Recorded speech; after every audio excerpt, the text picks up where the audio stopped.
Hello and welcome to episode 98 of the Confident at Work podcast. I'm your host and confidence coach, Anna Manning. Can you believe it's episode 98? Well, you probably can, but I can't. It means the podcast started 2 years ago and I quit my full-time job 2 years ago to the week to run this business and support you with your confidence stuff full-time. And here we still are. Going strong enough. All right. So, in today's episode, I just want to do a short one, and it's 3 confidence essentials.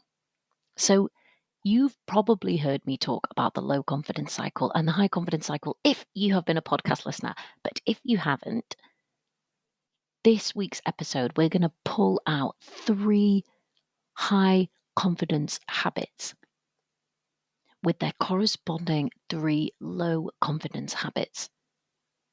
And I'm going to tell you why these are confidence essentials. So I've been working with professionals on building their confidence since 2018. So I've gathered a lot of data during that time. I have sat with a lot of people, a lot of good people who didn't feel so confident when they came and felt more confident when they left. So I know a little bit about what the essentials are if somebody is actually going to grow their professional confidence and maintain it over time. Because let's face it, if you're anything like most of my clients, you're always going to be reaching for something new.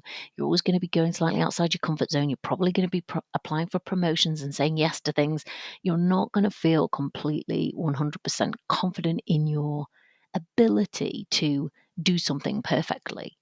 But if you build a strong foundation for your confidence, you can navigate those things more easily. And that's what I've seen people do over and over again. So these 3 confidence essentials are 3 things that you can focus on if you want to build your confidence. And the first one is how you speak to yourself. So I teach a class called Speak Up, and in that class, we look at the various reasons why it can be hard for us to speak up in various settings and what to do about it. And most often, we find out that lurking in people's minds is this critical voice. This critical voice which has some pretty choice and usually pretty horrible things to say to people.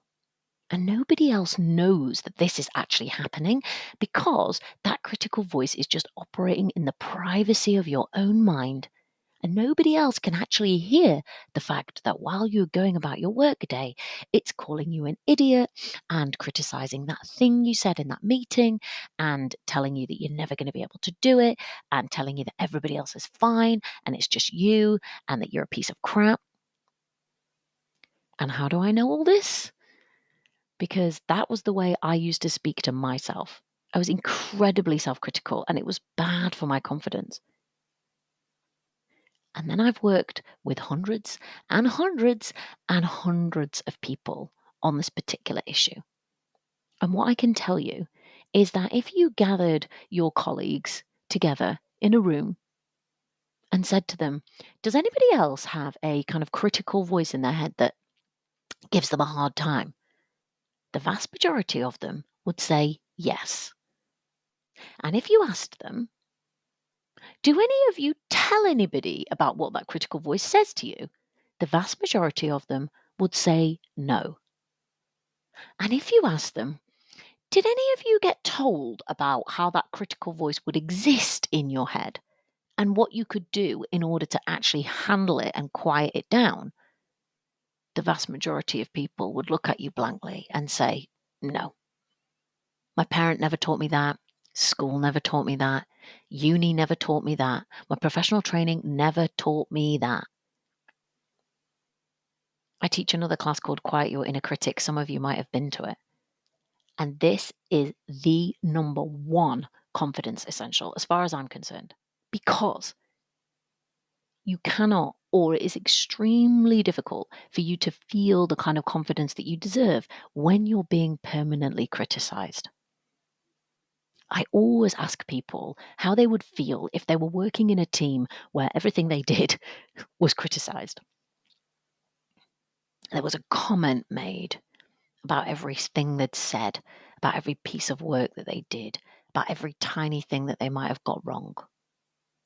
And most people say, I would feel pretty terrible in that situation.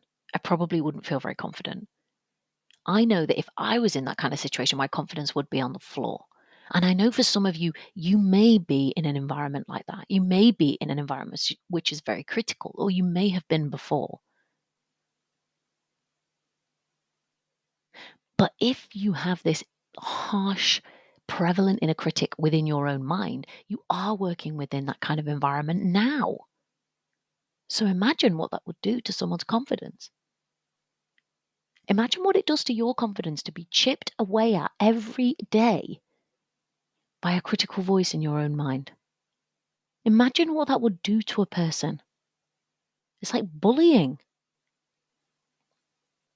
So if you are experiencing that, there is help for you in this podcast.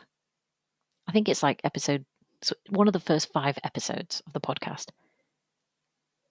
is called 3 Steps to Quieten Your Inner Critic. Listen to the podcast.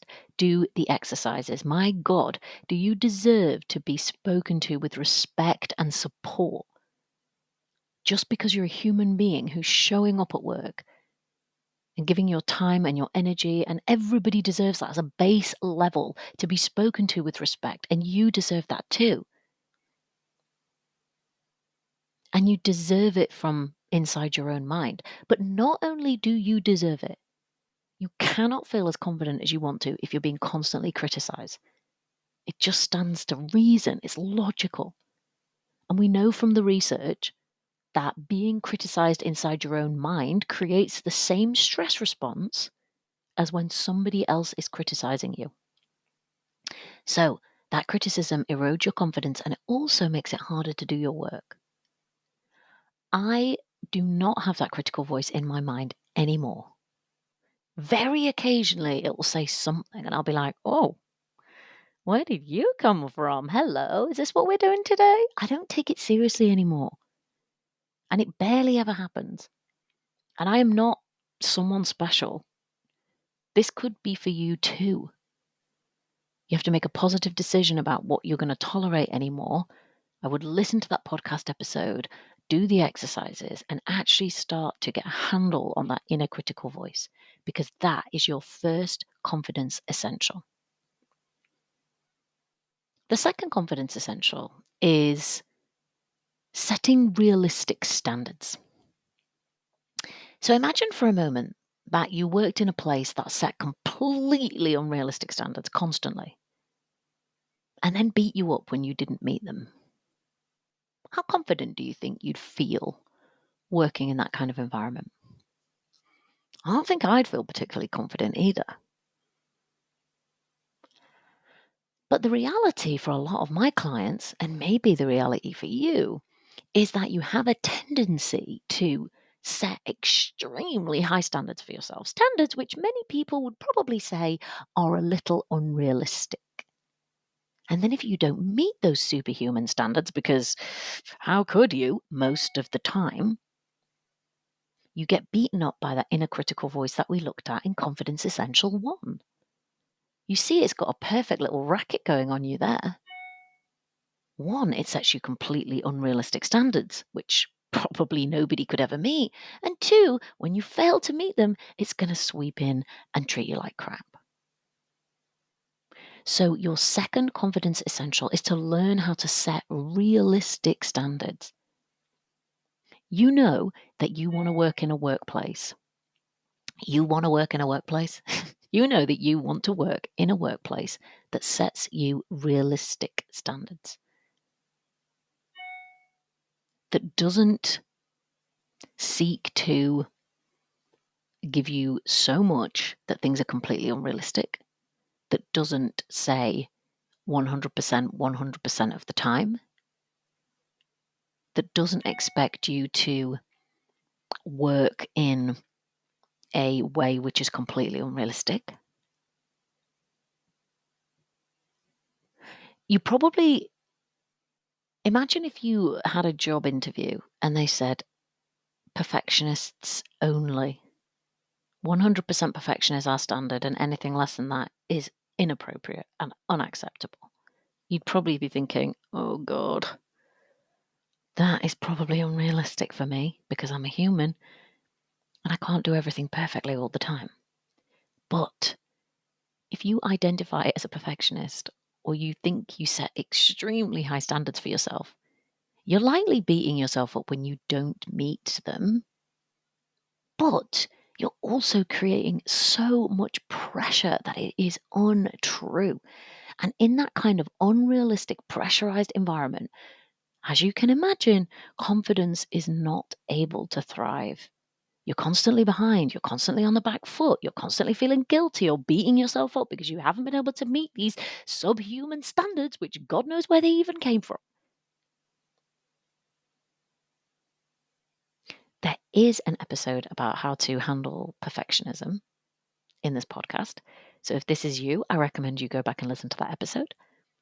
But that is your confidence essential number 2. Learn how to set realistic standards. Because if you identify as a perfectionist, if you have extremely high standards, your brain is going to be setting 100% or even 120% as the default standard for every single thing you do. It leads to overwork, overstress, overthinking, ruminating, over preparing. It wastes your time and your energy. And then it feeds beautifully into our confidence essential number 1, the inner critic. So our confidence essential number 3 is being able to focus on the positives as well as the negatives. And I sometimes call this being able to kind of see the bigger picture, see the reality of the totality of the work that you do and the contribution that you make. So very often we will have had a great day where we've done, 10 good things. And then there will be this one little thing that's not quite right, or this one little thing that went wrong. And what do you think the thing is that we're focusing on the way home? The one little thing which went wrong. Now, I think that probably is part of the human condition. But if you're going to feel as confident as you want to at work, you have to learn to step back and be able to see that bigger picture. And that bigger picture includes 10 things that went right and 1 thing that went wrong. Now, I'm not suggesting that you just, ignore the thing that went wrong and pretend everything's great all the time. I'm just suggesting that you learn to see what the reality is. And the reality is that 10 things went right and 1 thing went wrong. Now, this isn't always easy, but it can be done. You have to direct your mind intentionally, because if you're unintentional about it, your mind is probably going to go to the one wrong thing and stare at it for the next 3 weeks. It's not going to notice all the other beautiful things that have been happening. You're the one that's going to have to bring your attention to that and keep it there. So many of my clients completely forget about all their achievements and all their progress, and they just zeroed in on this one thing which feels terrible and is wrong. Now, that's probably an evolutionary compromise that humans have made, right? You want to notice the thing that's wrong. You want to notice the thing that's out of place because maybe it's going to keep you safe. But that kind of habit of always noticing the negatives and kind of glossing over the positives does not actually keep you safe in the workplace. It keeps your confidence low in the workplace, that's for sure. And you can change it. You can learn to be someone who is able to step back and actually see the reality more clearly. Now, all of us sometimes need reminding of that. All of us need reminding of our progress and our achievements and the stuff even that we've done in a day, which is good. But this is a confidence essential. Be able to acknowledge your good work and be able to see the whole picture and look at the positives and the progress as well as the stuff that goes wrong. If you need help with this, my first recommendation is to take the confidence assessment. I will leave a link in the show notes. It's free and it is designed to help you figure out where your confidence is at right now and why.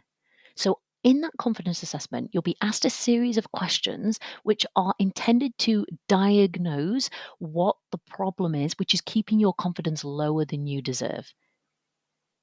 Once you have that diagnosis, or once you've been through that confidence assessment, you get an email with a diagnosis. And that diagnosis will take you through what needs to happen next.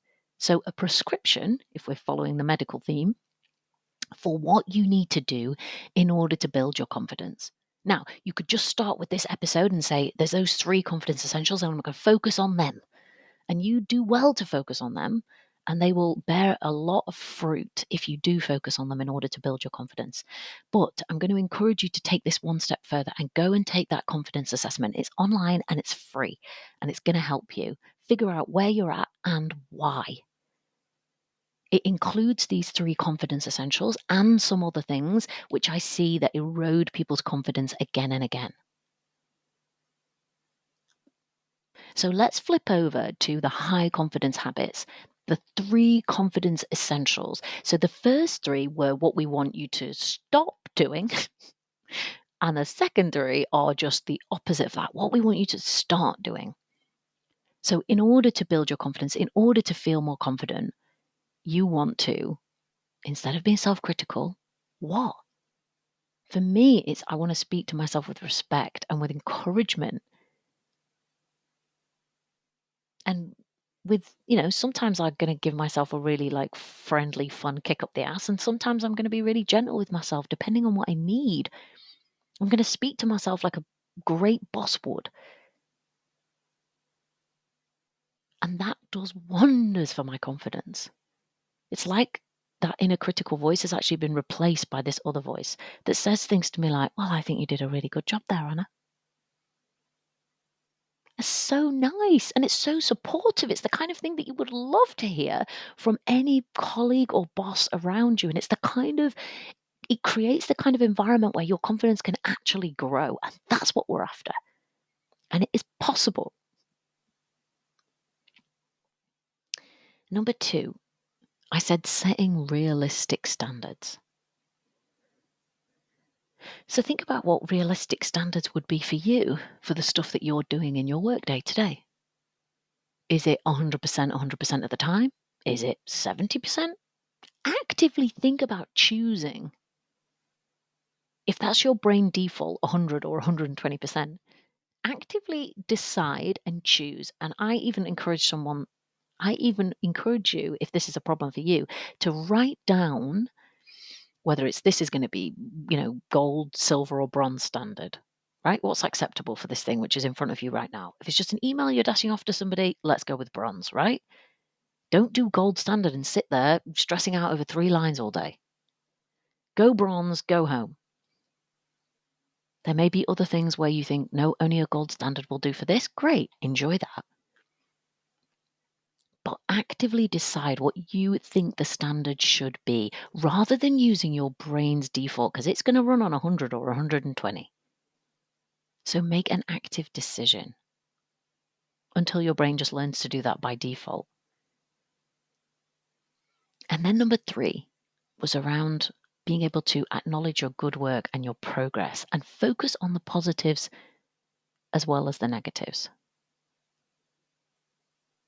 And that's what I want you to do. That's the habit that I wish you would install into your brain and into your day, because I see the fruit that it will bear if you do. For the person who's able to step back and say, do you know what? That did go wrong. It did. And it wasn't great. If they can also say, but you know what? In the context of what I've been doing in the last month, overall, it's still good. Overall, I'll learn from it. I'll move on. It's fine.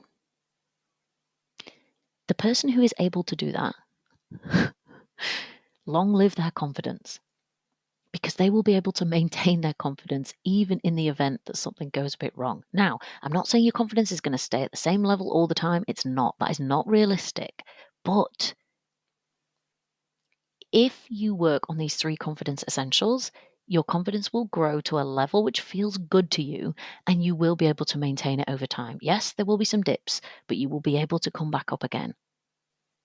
And if you want my help to do that, there are 2 ways to work with me at the moment. The first is inside our new members club. So Confident at Work, this podcast now has a members club. And that is a paid place. It's just a place for women, professionals. And inside the members club, we have different things going on that's all intended to support your confidence and your professional development.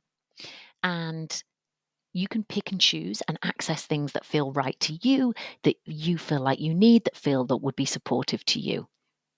So we have 6 training sessions a year, and we're going to deep dive on topics that have been well received on the podcast. Things that people struggle with, things that you probably struggle with. We're going to deal with self-doubt. We're going to deal with inner criticism. We're going to deal with perfectionism. We're going to deal with all of these things that I talked about today, because these are the foundations. And that is what I want to help you build inside the members club. So you get 6 in deep dive trainings every year. You get every other week, you have a group coaching call with me where the community comes together. You can get coaching. You can ask questions. You can troubleshoot stuff with the community. And that's designed to be the place where once you've learned something, you can actually go away and embed it and then come back and say, this isn't working, this is a challenge, this is a problem. Or you can come and tell us about the colleague that you're having a really hard time with, or the promotion that you really want to gain. I'm going to give you confidence coaching. I'm going to give you the kind of coaching that's going to help support you and get you back out into your day. We also have a private podcast for the members. And what else? There is one other thing. Oh, yeah, we have a learning library. So it's an online platform that you can access via your web browser or via an app, which I think is pretty cool. So you can access it on the go. And that contains the recorded classes. So all of the recorded classes in a vault, but it also contains Confident at Work, which is our signature training program. And you can take the modules in your own time, or you can pick and choose things that work for you. Things like quiet your inner critic, or deal with perfectionism, or how to handle self-doubt. That is a program which you can go through that will really set strong foundations for your confidence. But you can also just pick and choose. And it can be asynchronous, as they say. You can take what you want when you need it. I will leave a link in the show notes. You can either join quarterly or yearly. And if you join yearly, you get a bonus introductory coaching call with me, where I'm going to take you through everything and kind of set you on a path for more confidence and success and feeling good and like knowing how to use everything within the members club. Anyway, I've talked about that for long enough. Go to the link in the show notes now and explore, and hopefully come and join us. We're starting small and mighty, so it's still a lovely place to be. And you get lots of individual coaching because there's not too many people in there at the moment. The second way you can work with me is via private confidence coaching.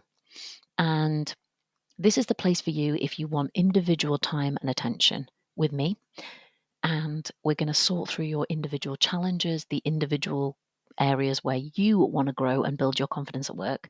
And we're going to be looking at those foundational things as well, and knocking out those foundational habits that erode your confidence and embedding the habits which build your confidence. And you're going to go away with your confidence where you want, and with a set of tools and techniques that you can use for the rest of your career. So I will leave a link to book a call to explore that in the show notes too. And I think that is quite enough for me for this week. And I will see you in next week's episode, which will be number 99. All right. See you next week. Bye.